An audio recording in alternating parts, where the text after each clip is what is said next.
Kabilang ang Pilipinas sa mga bansang may pinakamalalang problema sa rabies. Ayon sa World Health Organization, isa sa mga hakbang ng mga local government unit para matugunan ito ang pakikiisa sa World Rabies Day ngayong araw. Bukod sa libreng bakuna, may free makeover din si Bantay. May ilan pang pumarada. May report si Katrina Son. Sige na ito. Animoy nakapag-day off sa pagwardya ng kanilang mga amo ang mga aso kahapon sa Zamboanga City. Nang pumarada sila patungo sa park ni St. Francis of Assisi, ang patron saint ng mga hayop. Kasama sa pagrampa, syempre ang patalbugan sa costume. May mga nagpakakikay at sporty ang dating. Hindi rin nagpahuli ang mga pabebe, pero hindi lang pabonggahan sa forma ang pakay ni Bantay. Dahil ang paradang ito, pakikiisa rin sa World Rabies Day.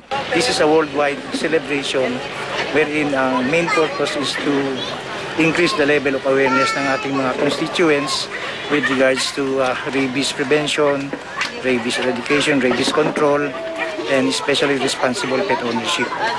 Sa Kidapawan City, binigyan ng rabies vaccine ang mga alagang aso at pusa. Kumpleto sa serbisyo medikal ang City Veterinary Office, mula sa check-up hanggang sa pagkakapon, at lahat libre. Gayon din sa Bawak, Marinduque, rabies-free ang probinsya dahil daw sa tuloy-tuloy na kampanya at libreng bakuna sa mga alagang aso at pusa. Pero hindi lang bakuna ang nalibre, kundi maging makeover. Isa lang ang Pilipinas sa daan-daang bansang nakikiisa sa World Rabies Day na ginugunita taon-taon. Sinimulan ito ng organisasyong Global Alliance for Rabies Control noong taong 2007. Ayon sa grupo, 59,000 tao ang namamatay sa mundo kada taon mula sa rabies na nakuha nila sa kagat ng aso. Sa tala ng World Health Organization, kabilang ang Pilipinas sa top 10 ng mga bansang may pinakamalalang problema sa rabies. Taon-taon, nasa 300 nating mga kababayan ang nasasawi at lumalabas na sa 9 milyong aso sa Pilipinas. 1 milyon lang ang may bakuna kontra rabies. Naipapasa ang rabies virus sa tao kapag nasama sa dugo ng tao ang laway ng hayop na may dalang virus na ito.